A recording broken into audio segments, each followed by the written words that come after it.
everyone, it's Miss Brenner. I hope you're all doing well and staying happy and healthy. I'm here to go over your week 15 agenda with you. For week 15, we are going to be finishing up our novel Brave New World. That means we are going to read chapters 15 and 16 through Edpuzzle and chapters 17 and 18 through Edpuzzle. There are no additional questions other than to answer the questions that are in the Edpuzzle. We are also going to work on a creative piece. We're going to start it this week and finish it next week. You are going to start building your own dystopian society. That means that parts 1 and 2 are going to look at step 1, which is the catalyst. That means that the catalyst is or are the event or events prior to the current formation of a dystopian society that set the wheel in motion for the social order that is functioning in your desired dystopia. So a dystopian society could be a result of a wide variety of events, such as widespread destruction, war, disease, scientific discoveries, natural disaster. The list could go on and on. However, it is typically an event that has a dramatic impact on the human race to the point that without a change to the social system, society would crumble. So I list a couple different examples of catalysts in different popular dystopias. So, our novel Brave New World, probably a lot of you have seen Hunger Games. So I gave you the catalyst for that. You read To Be or Not to Be. And if you've ever heard of Fade to White, I listed that one as well. And as far as your directions for creating your catalyst, you need to determine the catalyst that will impact the prior civilization that will one day become your dystopian society. So remember, you're creating your own dystopian society. We're just taking a step-to-step process of doing so. So do not copy any other dystopias. Think about what you want your dystopia to look like. Often, these catalysts are hinted at by the author in their writing, but are fully developed backstories in the mind of the author. When building your dystopia, it is important to consider the prior events that would have impacted the population of the society and rise to power seen in your dystopia. So your dystopian society is a satirical magnification of the world we live in, so feel free to use real events that are happening currently.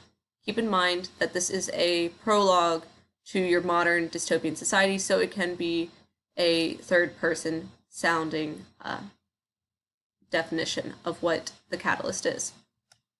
So the minimum for your response for step 1 is 100 words, which, in case you're wondering, is about as long as those directions. So just once again, step 1 is the catalyst. Step 2 is the form of dystopian society you wish to build. So the form of dystopian society can be categorized within 4 major groups. We've gone over the 4 major groups before. Please reference your notes for more information about each of the categories. Many dystopian societies are a combination of these forms, demonstrating overlapping qualities to create a working system of control. I recommend that, although Brave New World uses all 4, that since this is the step-by-step process of building a dystopian society, and then you're going to be creating a small piece to reflect your dystopian society next week, that you do not use all 4 different dystopian societies. The 4 different categories work well in Brave New World because it's a full novel. We don't really see all 4 categories within the first 2 chapters. It's only throughout the novel that we start to see how it has shaped the entire society in multiple different ways. So I don't recommend trying to conquer all 4 categories in a short creative piece. So I would recommend sticking within 2. So once again, here are some examples. So I gave examples as far as how Brave New World uses all 4, the Hunger Games, Fade to White, and To Be or Not to Be, breaking them down into their categories.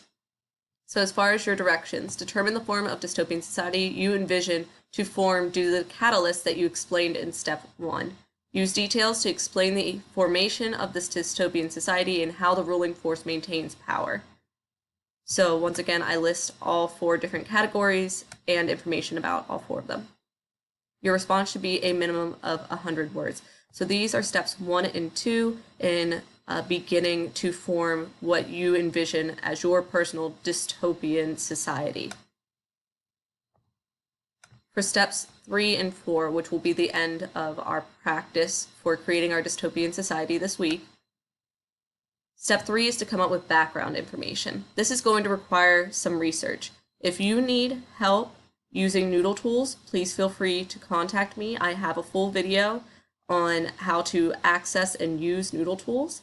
I'd be happy to help you do that, but we are going to be doing some research, which means you are going to need to be able to create MLA citations to demonstrate where you gained your knowledge from. So the background information is textual events, phrases, individuals, and scientific discoveries referenced within a dystopian premise that help the satirical magnification of the modern society to reflect reality. So the scientific and historical content referenced by authors when building a dystopian society are what separate the dystopian future from fantasy realism. It is the ability to demonstrate the escalation of events from current reality that could lead to this distant, undesirable future. We see that in Brave New World with their references to Henry Ford and to Shakespeare. We see even more when they bring in different scientific knowledge that was on the verge when the book was written. Although we know that sleep teaching and things of that nature are not accurate today, it was a plausible possibility when the book was written. And some things have come true from the predictions within the novel, such as cloning, overconsumption of drugs, eugenics, all of these things, manipulations of genetics, all those things are real in our modern world and were simply predictions made by the author. So you're going to want to do your own research about whatever personally interests you, whether it be historical events, scientific discoveries, or like we were talking about illusions before. You're going to want to do some kind of research as to how this dystopian society that's futuristic links to modern day. So the Hunger Games does this as well through government structures. Paige White does this with political and historical topics such as prejudice and legislature against interracial reproduction and nuclear families.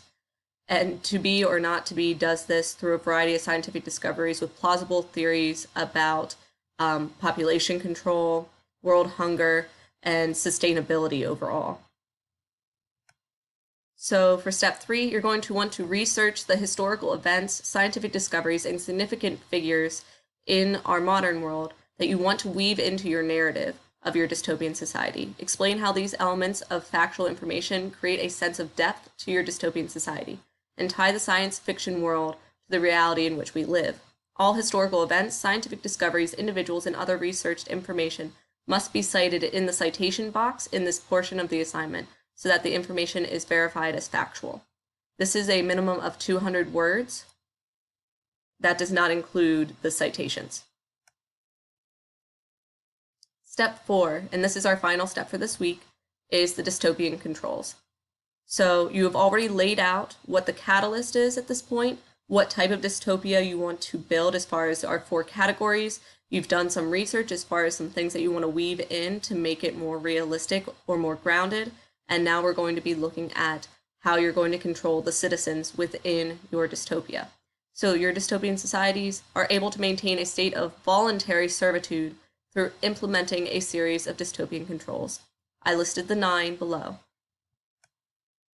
Identify a minimum of 4 methods you would use to maintain control within your dystopian society. Explain the methods and give examples how these forms would be implemented by the controlling force and maintain and create a sense of happy servitude within the dystopian society. This is a minimum of 200 words. And those are all of our steps for this week for this portion of the project. Next week, when you are working on creating your full creative piece, I will put up the rubric and directions for that. But right now, we are just sticking with this step-by-step process, and the points are awarded to each piece accordingly. We will also be reading 10 with a Flag this week. The short story is linked along with your reading worksheet. We are just looking at foreshadowing a little bit again.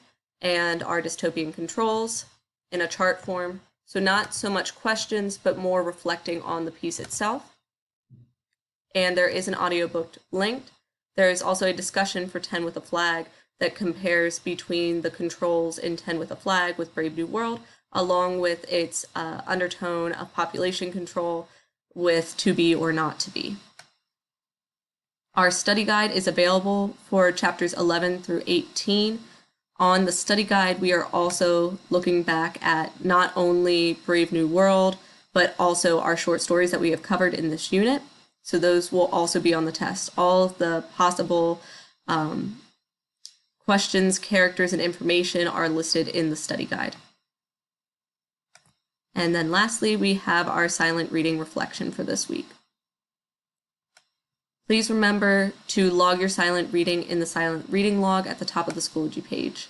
If you guys have any questions, please feel free to email me. I apologize that this agenda was quite long. I hope you have a wonderful week, and I will talk to you guys later. Bye.